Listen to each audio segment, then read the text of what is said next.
Hi, నేను మీ తరుణ్. ఈ రోజు టాపిక్ ఏంటంటే కిచెన్ ఎలా సెట్ చేయాలో చెప్పబోతున్నాను. రా మెటీరియల్ కాడికి చెప్తున్నాం. రా మెటీరియల్ రిసీవ్ చేసేటప్పుడు ప్రాపర్ నాలెడ్జ్ ఉన్న పర్సన్ రిసీవింగ్ టైంలో మన క్వాలిటీ చెక్ చేసుకోవాలా, స్మెల్ చెక్ చేయాలి, డేట్ చెక్ చేయాలా. నాన్ వెజ్ వెజ్ అయితే సపరేట్ కంపల్సరీగా పెట్టాలా. మనం రిసీవ్ చేసిన ప్రతి ఐటమ్ ని రిజిస్టర్ లో ఎంట్రీ చేయాలా, డేట్ టైం లేబుల్ వేయాలి. వెజ్ రా నాన్ వెజ్ ఏవైతున్నాయో 0 to 4 degrees Celsius లో ఉండాలి. ఒకవేళ అది విత్ ఇన్ 2-3 days లో యూజ్ చేస్తున్నాం అంటే ఇప్పుడు కవర్డ్ లేబుల్స్ ఉండాలి దానికి.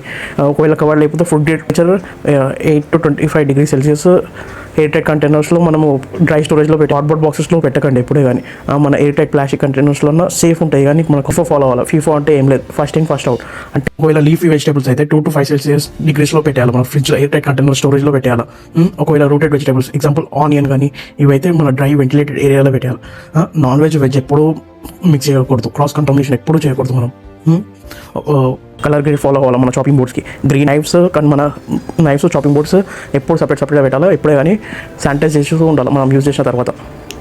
నాన్ వెజ్ గ్రేవీస్కి ఎప్పుడు మన కుక్ అయిన ఫుడ్ ఎప్పుడు 75 degrees Celsius ఎబో రీహీట్ ఒకటేసారి చేయాలి. మళ్ళీ ఇంకోసారి